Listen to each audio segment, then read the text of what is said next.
about returning decisions around the parameters of our freedom back to those we vote for and taking the power back from those we don't vote for. Decisions taken by our representatives are no longer judged about whether they are politically right or morally right. They are instead judged on whether they are lawful and whether they meet our international obligations. I wanted to talk rather selfishly, if I may, about the situation, the political situation in the United Kingdom.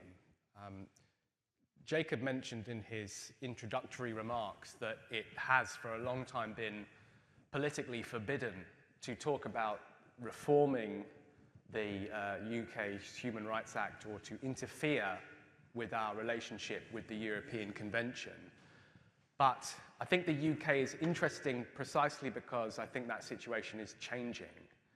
I think it's becoming increasingly mainstream in the United Kingdom now to recognize that the expansive approach that judges in the European Court have taken is at odds with the national interest in the United Kingdom, and that we are losing democratic control over some rather fundamental areas of our political life.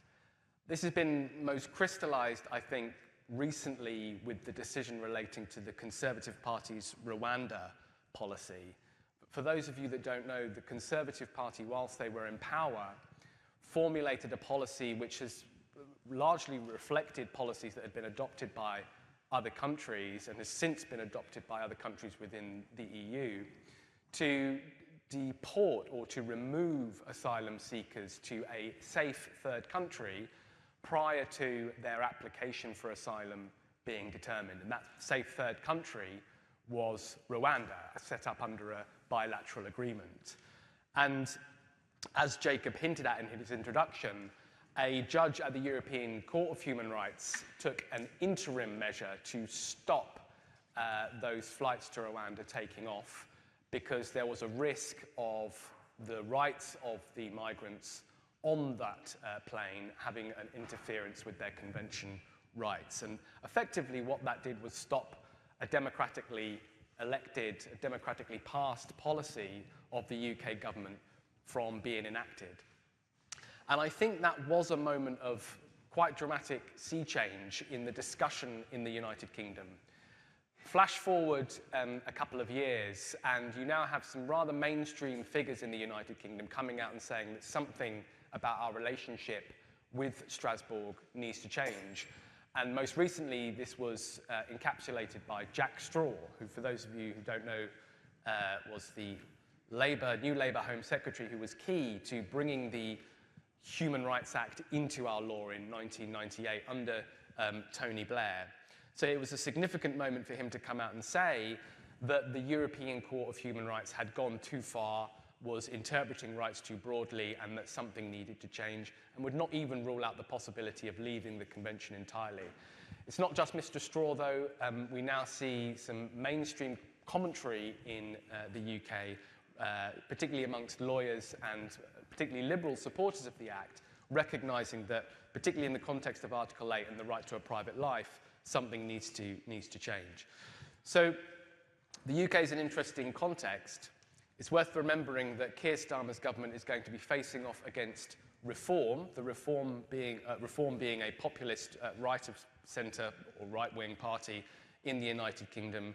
And Keir Starmer is going to be facing Reform opposition on some very marginal seats.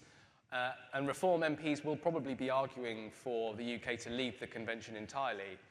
And it's going to put any Labour MPs in those seats in a very difficult position if they are forced to defend the Human Rights Act outright, precisely because there has been so much in the UK media about the limits on democracy that the Act allows for. So there is a lot of active discussion that we can go into in the question and answer about precisely how a country would leave the European Convention and what the impact on the European Court would be if a country did leave. But I think for the second part of my opening remarks, I wanted to say something about why I think it is politically important for us to leave. Because I think the central unresolved question at the heart of our discussion on human rights is who controls the parameters of our freedom? Is it the people, the populations of our European nations, or is it an unelected and unaccountable judiciary? And I will defer to my fellow panelists to discuss the nuances and machinations of the European Court of Human Rights. But I think that fundamental philosophical and political question has never gone away since the convention was drafted. I remember when I was writing a book about this topic, about 10 years ago now, I went through and read a lot of the dispatches from the Council of Europe, where the European intellectuals that were responsible for drafting the convention came together to talk about what the role of the convention should be, the convention being the European Convention on Human Rights. And it's worth remembering that they were very explicit that any European Court of Human Rights had to sit above democratic pressure. Their view was that certain areas of political life should be beyond democratic contestation. And in preparation for tonight, I was going back and reading academic writing from in human rights textbooks and human rights journals in the 1990s and the early 2000s, just before the UK passed the Human Rights Act. And human rights proponents at that time were repeatedly explicit about the need to curb democracy, and they saw human rights as a way of limiting the influence of the nation state, and often saw it as a way of moving beyond the nation state. They saw it as a wider program of limiting democratic control.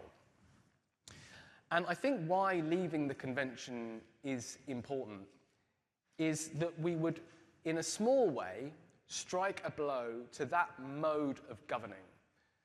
Because I think what's become highly pernicious in the UK context is what we might call rule by lawyers. Rule by lawyers involves the law taking the place of politics in the resolution of democratic questions. An old, I shouldn't call him old, an ex-Supreme Court Justice, Lord Sumption, very prominently called this law's empire. It's the involvement of the law in areas of political life that it was never intended to become involved with. And I think what we have seen in the second part of the 20th century is a growth of litigation in areas of public interest. We've seen the growth of the human rights lawyer as an area of practice, and that's just a commercial reality in London. You've seen the growth of more and more human rights law firms, more human rights chambers. You've seen greater deference to the European Court in matters of high-profile political concern. And I think all of this gives rise to a parallel system of political accountability. What I mean by that is that decisions taken by our representatives are no longer judged about whether they are politically right or morally right. They are instead judged on whether they are lawful and whether they meet our international obligations. There are innumerable examples of this in the UK context, and I'd be very interested to hear about the European context as well. But to conclude, I would say that those who want to leave the European Convention on Human Rights can't see this merely as leaving a single piece of international law. This has to be part of a broader program to place control over the fundamental questions of our political life back in the hands of our elected representatives.